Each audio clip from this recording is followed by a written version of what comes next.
these politicians seem like the only answer they ever have to anything is taxation. All problems. We'll find a tax for it, right? Yeah, it's easy. Yeah, but it's not dealing from the supply side. It's dealing 100% from the demand side, and that never works.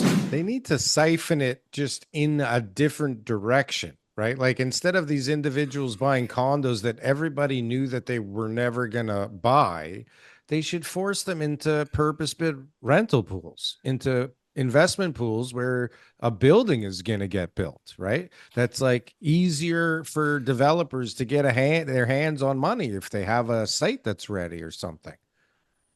Yeah, I also think that I mean, as we move towards more accountability by the government, we have to start thinking about buckets.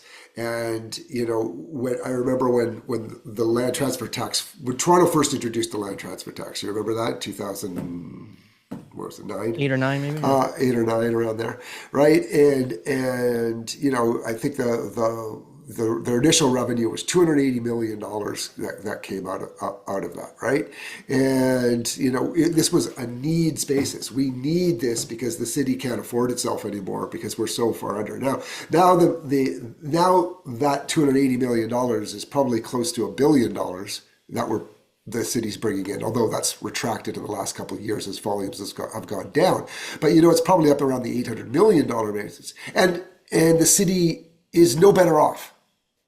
You just, so that money, it's worse, but that money should have been allocated to a certain thing to address housing. Like it should have just gone into the general bucket. Okay, and it should have been allocated. So going back to what you're talking about the agenda behind this legislation has to be focused about pushing that responsibility in the right direction. Yeah. So and they proposition that. Whether that's purpose-built rentals or what have you, I don't know. But I'm just saying that, the fact that you just keep adding taxation, these politicians seem like the only answer they ever have to anything is taxation. All problems. We'll find a tax for it, right? Yeah, it's easy. Yeah, but it's not dealing from the supply side. It's dealing 100% from the demand side, and that never works. Bradford was talking about this week, like congestion chief. So somebody who would be in charge of how to be able to remove congestion in the city. So that's kind of the same thing, right? It's just like, isn't that a city planner's job? How do you not? Well, he wants someone have specific that with all those people there, whose job is to regulate how people are moving around this city and just like overlook it, because obviously the planning department's got their thing, and you're going to have transportation and all that. Those departments working on it already, but he wanted somebody to actually work on that, and it could be just like a platform for him to get his voice out there.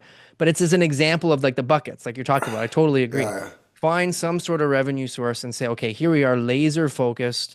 It's kind of like how Doge in the States has been focused on government efficiency. Laser focus on something here in Toronto that's going to build.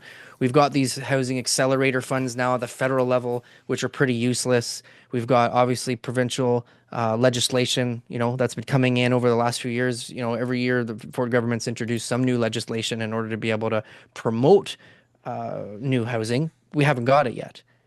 So like put someone in charge, give them a role. It's coming. Like a Darryl Frankfort. You are now responsible for not like the government. Like Darryl's job is to build 100,000 houses. I could do it. So if he doesn't do it, Darryl he loses his job. I'll do it. As opposed to like, we're all going to work together to be able to get this. Like make it very specific. Just where's Darryl going to get the money from? Give me money. He's getting it from this new tax or this new, those fees. The Section 37 fees are all sitting in the city's account still. They haven't built any parks or done anything with it. Like, why are developers paying?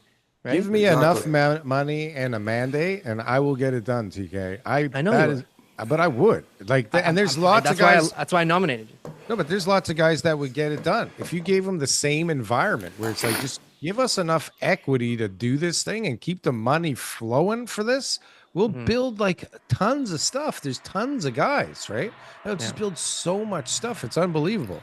So this is a good segue into what's about to happen in the next few days, I think, right? Because there's two very different platforms for housing that are being thrown around right now. Sure. Certainly we don't care about any party's platform except for conservative and liberal.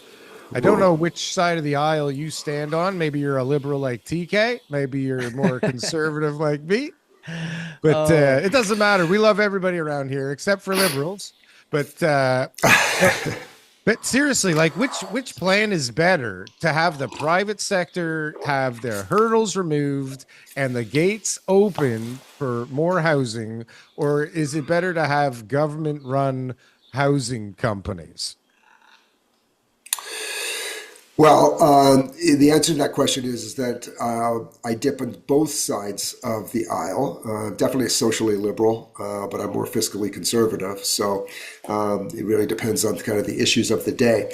Listen, I will always side with private development over government funded, almost in all sorts of circumstances. Absolutely. But the question has to be, and this is kind of where I come back to that whole idea of, you can't be sucking and blowing at the same time, is the legislation and the social security, responsibilities have to be supportive of what the end mandate is. And what I found is that very often between the federal and the provincial governments, you do not have consistent policy towards anything, and it just ends up becoming a big circle jerk, and nothing gets done. So we're right. So whichever way you want to go on that, like I'd be more interested in the details than kind of the high level stuff. But generally speaking, I would almost always opt for private development over federal or things, just because of the waste. The issues right now on the liberal side of the platform is they're just like throwing more of what they were doing before. And so, like, the way Canada votes, in my experience, and how my vote has always gone, is we vote for the other guy. Like, we need change. We need someone who's going to come in there with fresh thinking, who's going to be saying to themselves, I'm going to now use a totally different way of solving the issues that the last party wasn't able to solve, And so, I mean, all these polls that are out there right now, they're starting to go in the Conservatives' favor. I believe the Conservatives are going to win. I don't think it's a question. I think that there's, and by the way, there's you see it. Darryl, there's a lot of conservative boomers, by the way. Okay, listen, that we forgot about them. We labeled all the boomers as liberal, but it's just because they're the largest voting populace, and because the liberals have been winning, they've been carrying them on their backs. But there are still plenty of conservative voting boomers. So just we just all get the signs off our lawns so nobody destroys our houses. So, but that's the issue: is more fuel on the fire from their previous policies. I think there's going to be a liberal minority is what I'm calling for. So anyway, we'll see. Yeah. Are you looking for the best merch store on the planet? Well, we got the shit for you. Coming in at low prices where we barely make any money off of whatsoever, you can get the greatest real estate merchandise on this platform.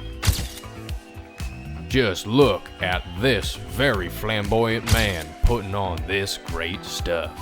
He looks great, he's dancing great, and boy does he look sexy in that merchandise.